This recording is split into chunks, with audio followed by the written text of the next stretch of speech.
כבר שנים שעמותת לב בנימין פועלת בחבל בנימין. העמותה משמשת בית חם לילדים ובוגרים מיוחדים, המתחילים את דרכם במעון השיקומי וממשיכים במגוון שירותי העמותה מינקות עד בגרות. העמותה מלווה ומסייעת למאות משפחות וממשיכה לפתח עוד ועוד שירותים. משפחת לב בנימין היא משפחה מגוונת של אנשים עם מוגבלויות, ובהם אלו המתמודדים עם מוגבלות פיזית, מוגבלות שכלית התפתחותית, לקויות תקשורת על הרצף, ואוכלוסיית שיקום לגווניה, מפעוטות בגיל חצי שנה ועד בוגרים. כל יום מחדש אנו צומחים וגדלים עם מאות החניכים שלנו, מוסיפים שמחה וטוב. העמותה מלווה את החניכות והחניכים שלנו גם בשנות התבגרותם.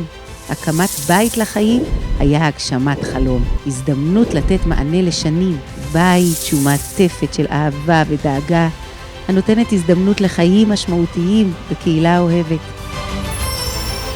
לב בנימין חרתה על דגלה לספק פתרונות עבודה ותעסוקה לחניכים וחניכות, בהם הם מרגישים שווים ומשמעותיים בחברה, זוכים לשכר על עמלם וגאים מאוד בתוצרת שלהם.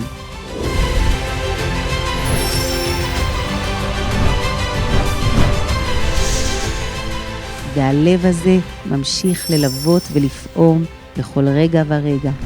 רגיש וחולם עם החניכים והחניכות שלנו.